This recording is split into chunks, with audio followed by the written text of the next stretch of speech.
Hi, everyone. My name is Biodeda Frede. And if you'd like to hear about how I got robbed, stick around. Hey, if you haven't subscribed to the Mission Critical podcast, please take this time to do so. When you subscribe, you get to find out immediately about when we go live and when there's new content dropping. So, you know how they talk about how comparison is the thief of joy? Okay, I'm here to tell you that comparison is not just the thief of joy. Comparison is the thief of connection, is the thief of contentment, and is the thief of compassion. And I'm going to share my story about how I got robbed for a few months of precious time in my child's life. So I will take it back to um, um, a couple of years ago, a long time ago, when one of my children was turning 1. So I remember very clearly that on the morning of his birthday, I had posted something about his birthday. I believe that it was on Facebook, or I believe it was a long time. It was probably Facebook. And I posted something about his birthday. I believe a picture or something like that. And there were like a lot of um, comments saying happy birthday and everything. And then there was this one comment about how, oh, I hope he's walking.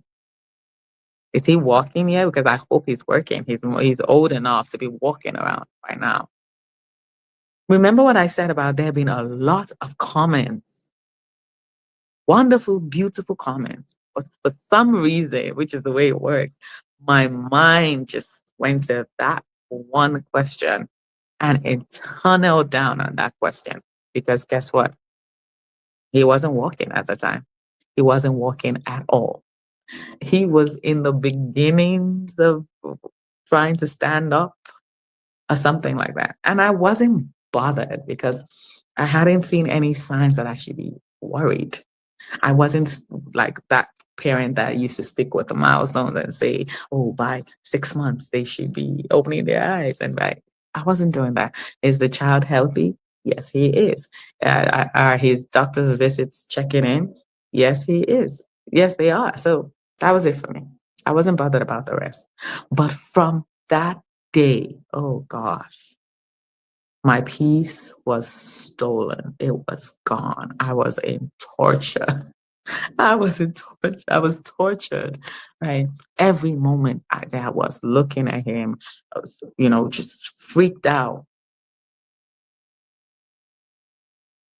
I'd been content before that day, but comparing myself and my child to other children who walk at 1, it stole my contentment. It took it plain away. And everything else apart from that issue was completely fine. Everything was fine. But the moment that came, any sort of contentment went out the window. And remember what I said, that was his birthday, right? So the worst day to be having those kind of thoughts, and those thoughts would continue for a while. Okay, so once that happened,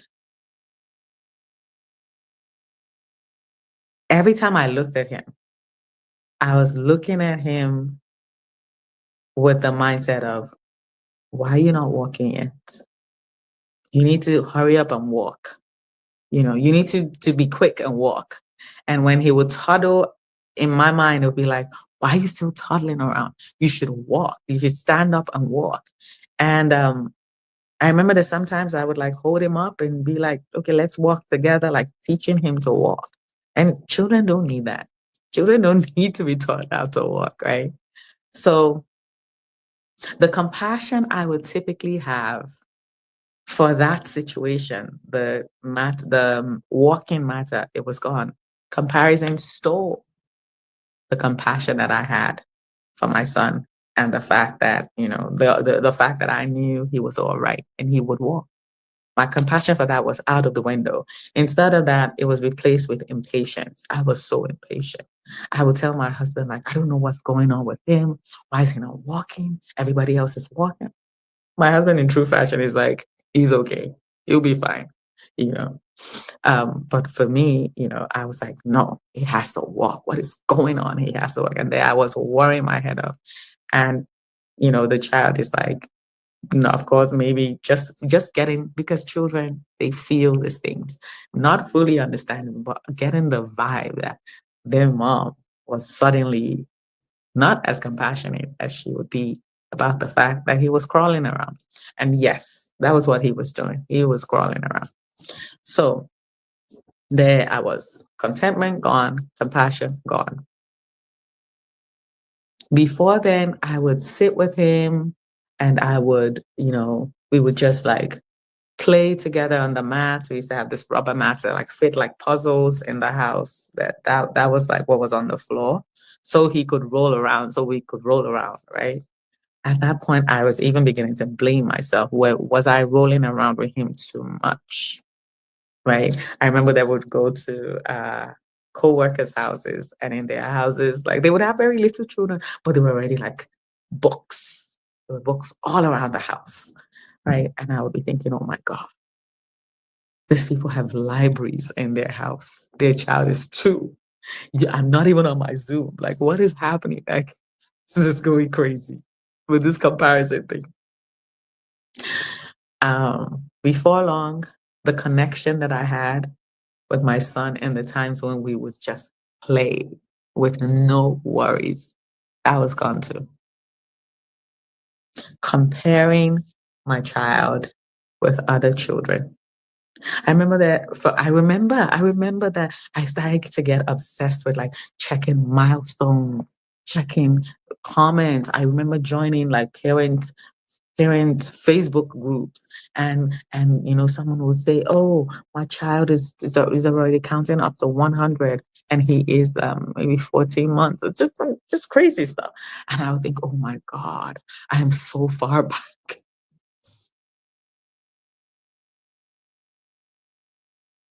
So, in a matter of weeks or months, my contentment was gone, my compassion was gone, the connection I had with my child, you know, the connection. I don't know. I believe parents will understand what I'm saying when the child is that young. Just that connection that we had was gone, at least for that little time. And for no, the child had no fault. This was me obsessing and worrying, and now, going on the internet and searching for what could be the reason why um, the child wouldn't be working. And you know how the internet works. And I'm getting terrible internet diagnosis over after terrible internet diagnosis, and it was increased and alarming because what you feed grows. If you feed it, it will grow, whatever it is. Whatever it is. Fear, if you feed it, it will grow. Positivity, if you feed it, it will grow. And in this case, worry, I was feeding it. Anxiety, I was feeding it, and it was growing. And then one day, it felt like my son got up and started running around. I don't know if I can fully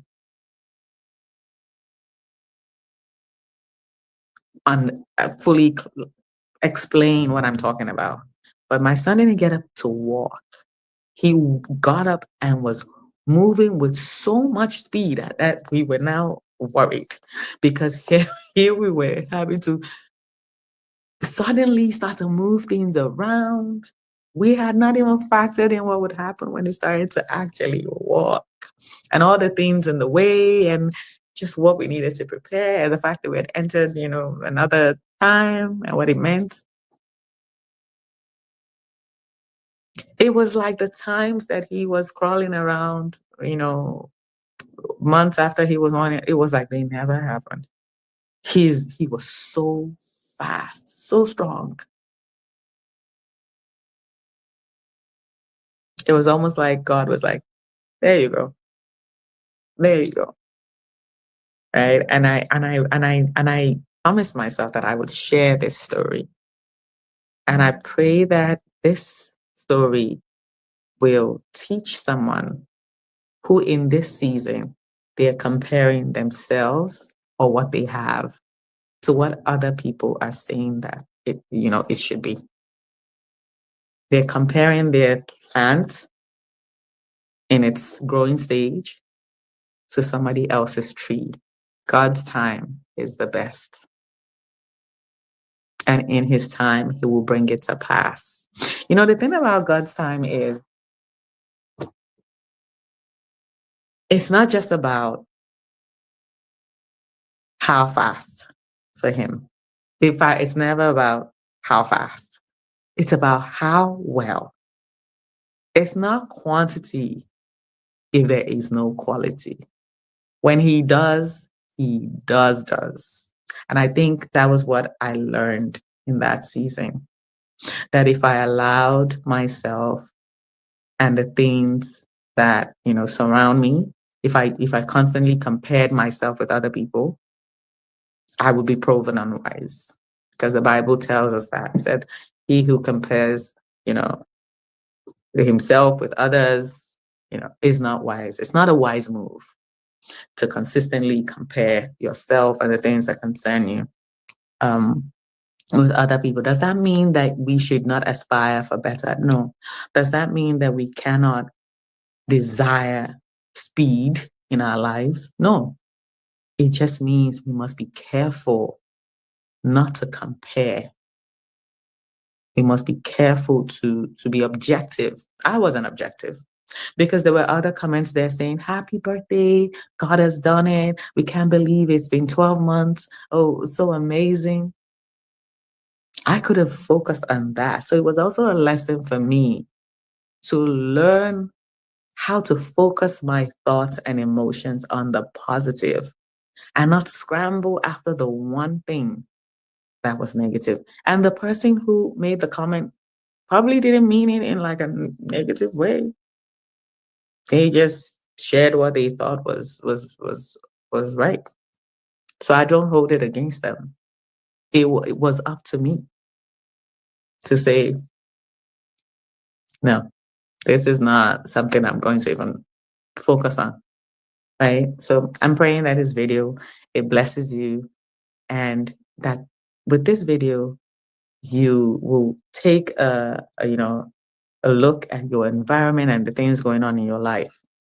In what situation are you comparing yourself with friends, with co-workers, with people around you, old friends, alumni? In what situation are you comparing yourself with people that you should not be having those feelings towards? Ask the Lord to help you. Ask the Lord to help you have the right emotions and the right interpretations. And I know that He will. So this is a lesson I'm still learning in other aspects of my life. Sometimes I want to get worried, and it comes back. This event comes back to me, and I say, okay, I'm worrying over something that I have no business worrying over. I'm allowing something negative in that I should completely just push back out, right? But it requires training. Our minds need training. We need to train our minds, but we will only put our minds to training something when we know that it's a problem. So comparison is definitely a problem. And if this video blessed you, please leave a comment. Let me know how. And if you had a situation where you started to also compare yourself and you got robbed, please, I would love to hear about it. And in the meantime, please subscribe and share this video with a friend. I love you. Have a wonderful day.